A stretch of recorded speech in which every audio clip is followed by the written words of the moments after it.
Assalamualaikum warahmatullahi wabarakatuh. Halo semuanya, kenalin aku Najla, Aku Raina. dan kita di sini bakal ngejelasin ke kalian tentang sejarah kerajaannya Demak. Stay tune. Jadi Kesultanan Demak atau Kerajaan Demak itu adalah kerajaan Islam pertama di Jawa yang berdiri pada perempat akhir abad ke-15 di Demak.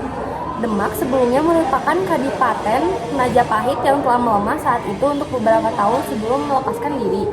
Berdasarkan cerita tradisional Jawa, kerajaan ini didirikan oleh Raden Patah yang merupakan keluarga dinasti Majapahit. Asal-usul kerajaan Demak tidak diketahui dengan jelas. Kota Demak tampaknya didirikan perempatan akhir abad ke-15 oleh seorang muslim, kemungkinan besar seorang Tionghoa yang bernama Ceko Po.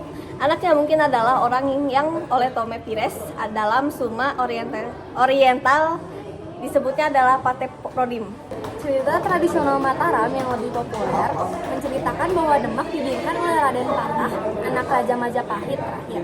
Meskipun sejarawan Pigeot dan H.J.D.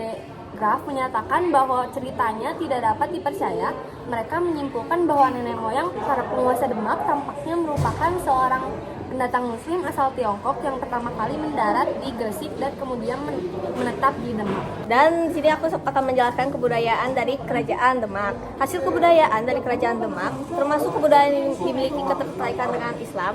Hasil dari kebudayaan kerajaan Demak yang terkenal sampai saat ini adalah Masjid Agung Demak.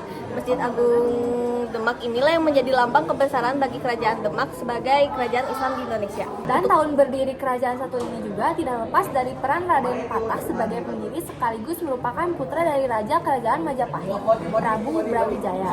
Kapan berdirinya kerajaan Demak yaitu sekitar abad ke-15 Masehi dan dibantu oleh tokoh-tokoh besar lainnya diantaranya seperti Wali Songo. Raja-raja di kerajaan Demak diantaranya ada satu Raden Patah. Raden Patah adalah pendiri kerajaan Demak. Beliau adalah putra Raja Pahit dengan perempuan asal Cina yang sudah memeluk Islam.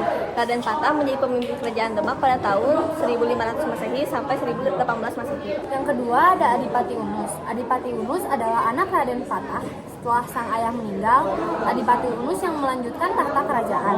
Pada tahun 1521 Masehi, Adipati Unus memimpin penyerbuan ke Malaka untuk melawan Portugis.